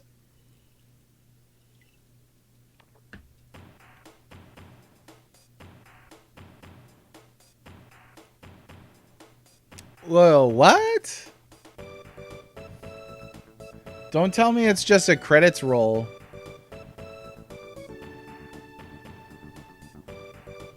Okay, we do get some stuff here. All right. Oh, look at this. So is this our glimpse into the future that's completely fixed up and not destroyed? Ah, look. Atropos. It would be great if she had dropped her ribbon right there. I AI'd the whole thing. Whoops. Never gonna give you up. Never gonna let you down. Never gonna roll around and desert you. And desert you, even. Never going to render you a wasteland of sand and low humidity levels. Cursed internet and memery. Memery cannot let you enjoy things anymore. Like, I haven't enjoyed the Lord of the Rings movies for 20 years. Because of the memes, basically. Like, every single shot in those movies is a meme. Mountains are nice. It's true. Mountains are nice. Nomura shakes fist. That's almost a meme there, too. I hate sand. Coarse and gritty and gets in everything. Oh, yeah, that's not good.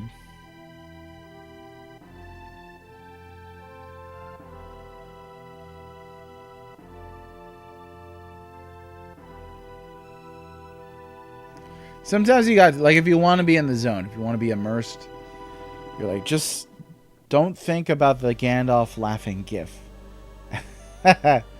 Oh, Tata went for it. I mean, good for him. For all his cowardice and his shrimpiness.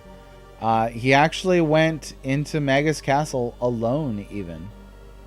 Like, nobody came with that guy?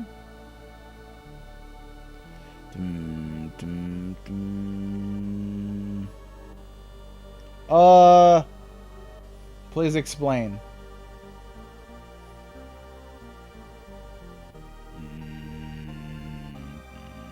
Actually, I don't know how that works.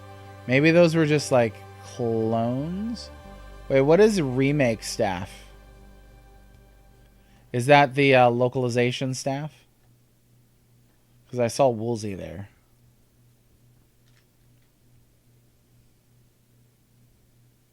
That was a little strange. All right. That was our ending, and Chrono, Marley, and Luca became Ozzy Slash and Flea, I guess. So, the bizarre. What time is it? We might be able to go for a third one. I got about like 20 minutes. Let's see. What's the next one? The next one is Unknown Past. After obtaining the hero's badge, but before the gate key is stolen in prehistory. Beat Lavos after you get the hero medal. Oh, okay. That's fairly easy. Actually, I think we should be able to do that. Then we'll squeeze 3 in here.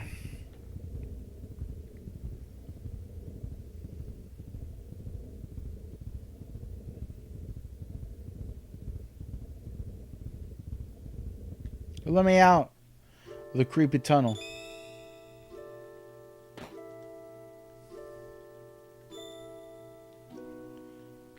Wait, what's this one? Oh, yeah. Okay, I remember.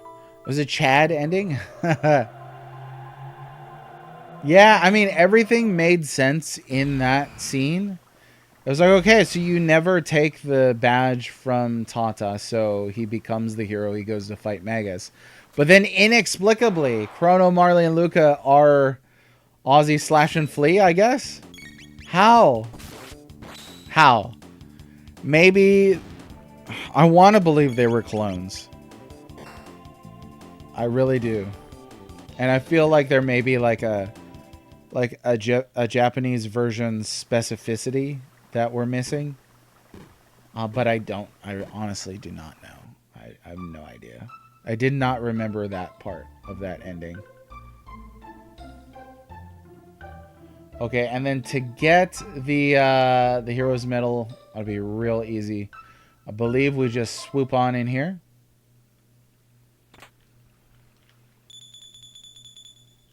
And try not to trigger the battle. So the hero's badge seems like it functions like, it notifies who is the destined hero, who is the legendary hero. And since Tata picks it up, everybody thinks, oh, he's the one who's prophesied to defeat Magus. Was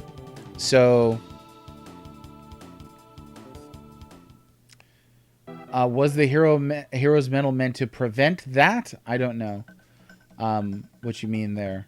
But since nobody, I guess, came forward, like since this scene never happened, and Tata essentially keeps the hero's medal, then they proclaim him to be the prophesied hero, and he goes to fight Magus. Except instead, it's Chrono, Marley, and Luca. I don't know.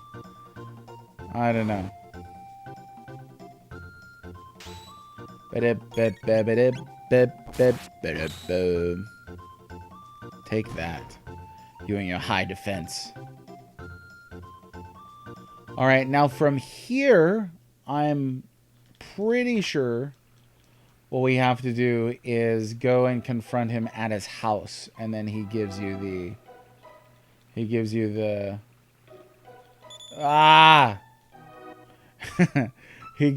badge there. So it's a very short interval. Maybe they were. I feel like they could be just waiting there to clown him. I like the idea of heroes with some flaws. Okay, but where did he go from here now?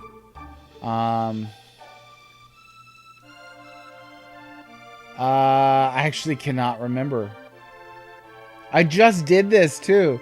What the heck is my memory?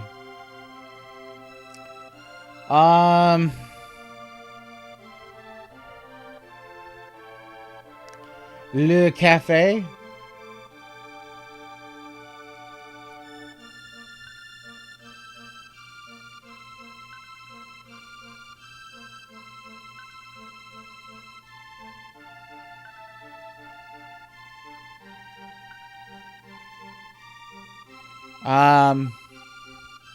Oh, what's that guy doing in the corner? Over here.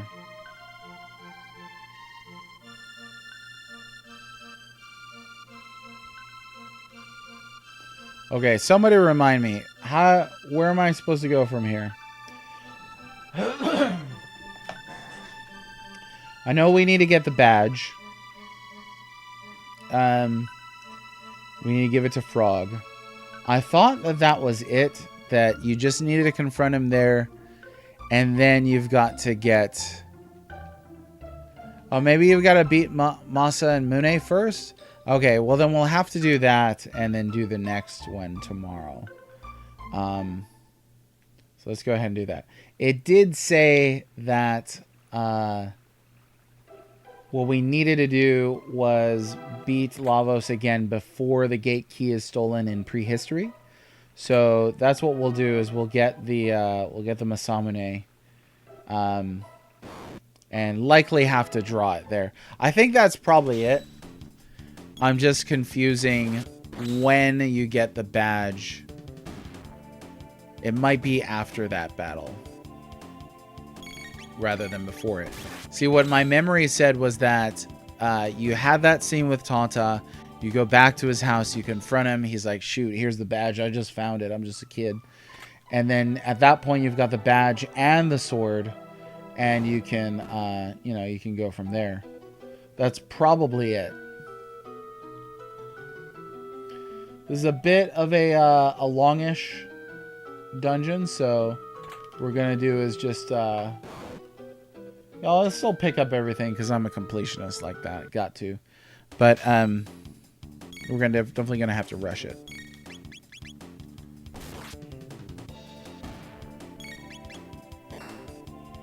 But that's okay because I really like the Masa Mune fight.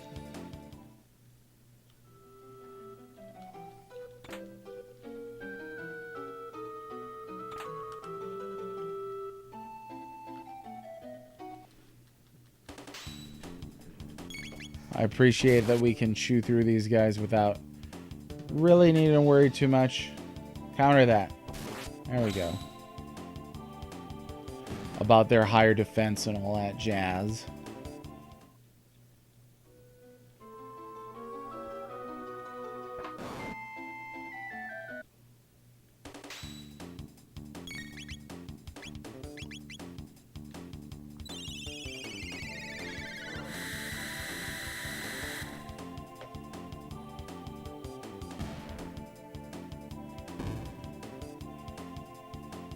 Toast. Wrong person to pick on. Ogan.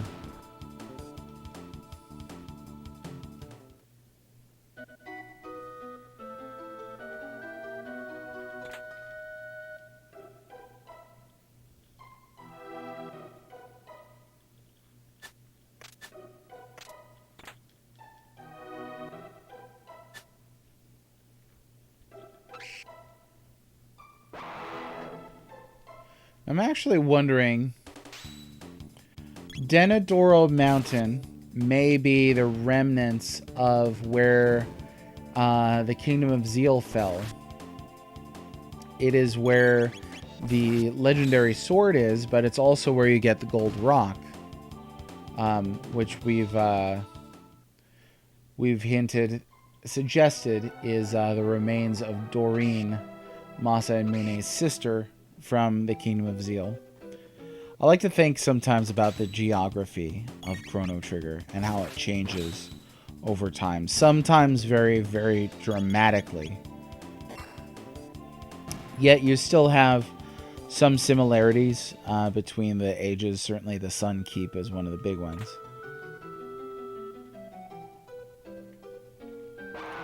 Aw, mountains, they're so nice.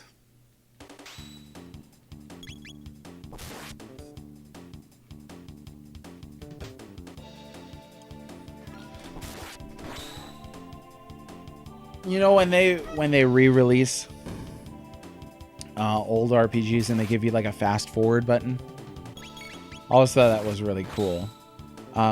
Chrono Cross has that built-in fast forward item once you beat the game once and then do New Game Plus, and then you can fast forward all the time. I always thought that was the coolest thing back in the day. Get through some of the draggy sections of that game, I always thought the pirate ship was kind of a boring section of that game. Stuff like that.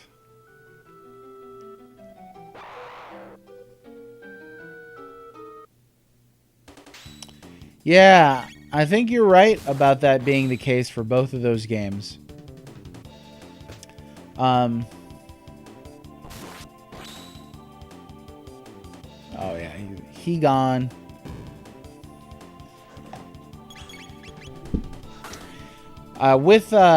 With Final Fantasy VI especially, the geography, it makes sense to really kind of come up with a rationale about how that has changed and adapted in all that time.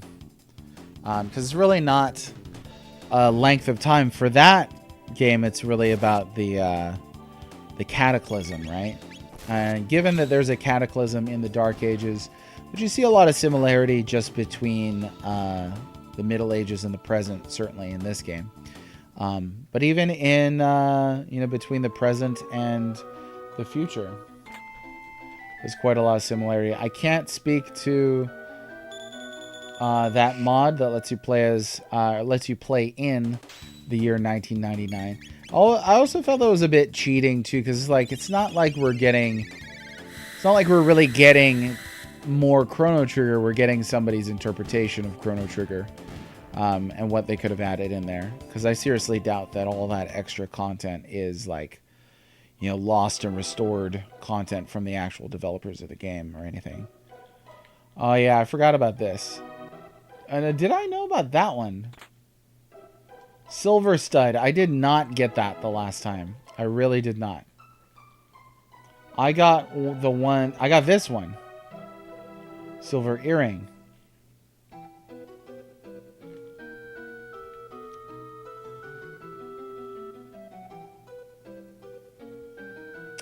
Yeah, it's fan fiction.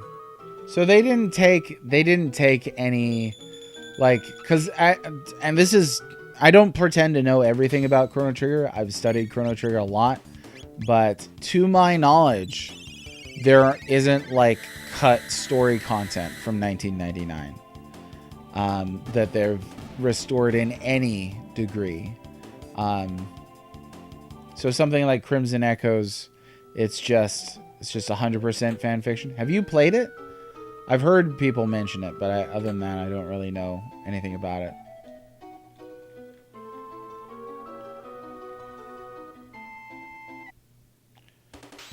Someone said they'd like to see me try it out at some point. Try out the major Chrono Trigger mods. I'd love to. I don't know if I have a good setup for that right now. Probably what I would do is I have an HDMI to RCA adapter. I could plug my laptop into the TV screen and then run it as if it were running off of the system. We could do that and then still have the CRT effect.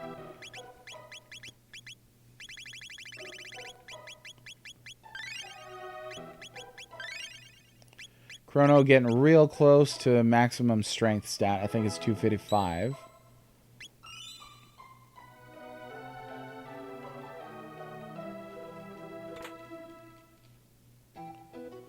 And we're quite nearly there. Aha! I think I did not see that the last time. Got quite a lot of speed on this stuff. Yeah, I would just for this game because it's Chrono Trigger, my favorite game of all time. So that's an easy decision to make. But there is a reason why I haven't played it yet, because you're absolutely right. There are more than enough regular games to play before I seriously need to start worrying about adding mods to my list.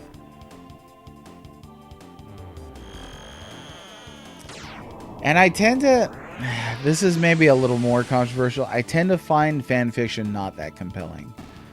I really do. There are a very few examples of fan fiction that I do find compelling, that I think are interesting new ways to think about something's themes. But generally, I don't find them that interesting. Okay, Masa and Mune. Improvement mods are, yeah, something something else. Like when I played through the Pixel remasters, I absolutely used some improvement mods on there because I'm not gonna put up with that unreadable font. So stuff like that. Like that was decent.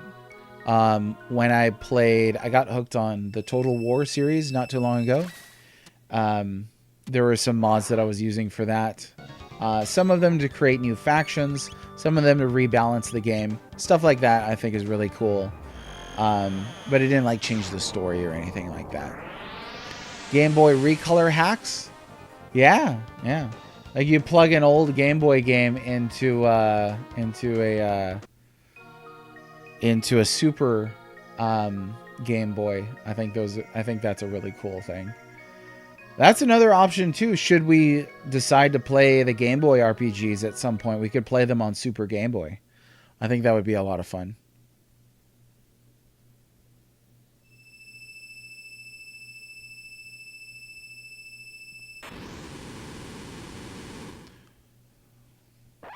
Great grade. What is your favorite game of all time? Single play. Actually don't know if I know. But I know that you've got kind of like your pet mentions that you enjoy mentioning very frequently. And nothing wrong with that, obviously. But beyond that, it dawns on me that I know your pet mentions, but I don't think I know your favorite game of all time. You can sound off all in chat too. Like this could just be general for everybody. What is your favorite game of all time, chat?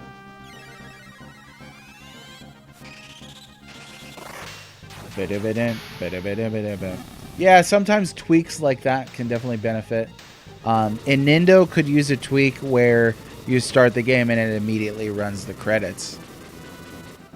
Varies between 6, 12, and Symphony of the Night. Oh, I did know that about 12. I did. I beg your pardon. I forgot. Symphony of the Night is extraordinary. So good.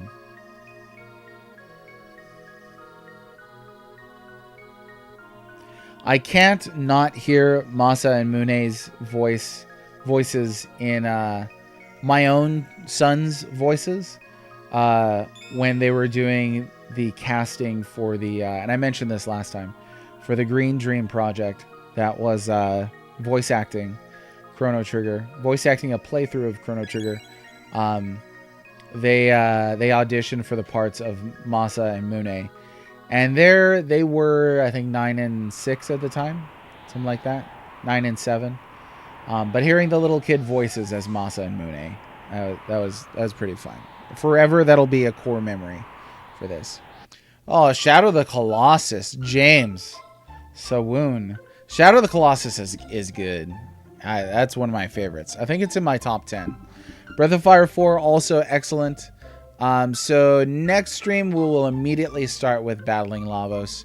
We took out his shell in the bucket at the end of time, so we never need to fight his shell again from that route, which is cool. Favorite is Chrono Trigger. Nice. Yeah, Symphony of the Night is fantastic. It's really good. I feel like, if we're going to put them side by side in terms of quality, Chrono Trigger, certainly... You've got like the meme voice acting. It's hard to imagine Chrono Trigger with that style of voice acting from Symphony of the Night, the American version at least. But those are both excellent. They're so good. So, yeah, Shadow of the Colossus is an experience. One reason why I really like Shadow of the Colossus, I got a lot of family who is not super into video games. Some of them are even anti-video games. And a couple times I played through Shadow of the Colossus with them around. And they were just enraptured, captivated by Shadow of the Colossus. It is so cinematic and so beautiful, and so a game that is still inherently a game, but doesn't go out of its way to remind you of that fact. It's like invisibly a game. It's wonderful. What is a man? Okay, so tomorrow, like I said, we'll get on. We will go ahead and fight Lavos, and that should be... Oh, no. It's not. Okay, hang on. We need to get the Heroes Medal still. Okay. So tomorrow, first thing we need to do is get the Hero's Medal. Remind me, please. Otherwise, we'll still get the previous Lavos battle, or Lavos, or ending that we got this last time, and we don't want to do that. But until then, my friends, let's come back tomorrow. We'll talk about your favorite games. Tomorrow is Friday. But as I expressed at the start of this stream and throughout, if you're feeling disturbed, downtrodden, depressed recently with recent events, today is September 11th as well, I really think that talking and I really think that community is helpful. So if you are feeling that way and you need somebody to talk to, hit me up on DMs. I'm about to go pick up my kids and then I need to go to the grocery store. But yeah, I'm happy to chat with you anytime, seriously. My Discord invite is in the profile of my Twitch. I think it's on YouTube. So you can hop in there. You can shoot me a DM. You can hit me up on Twitter. I've kind of given up on Blue Sky for a little bit. I went on there this morning, and I was like, oh, Blue Sky's not doing okay. All right. Tolkien quotes for tomorrow. I would be delighted. But thanks very much. Ariel, good to see you. I'm glad you're enjoying the ride as well. Until then, take care of yourselves. Be safe. Be content. And I will see you next time. 1 p.m. weekdays, 1 p.m. Central. Bye-bye.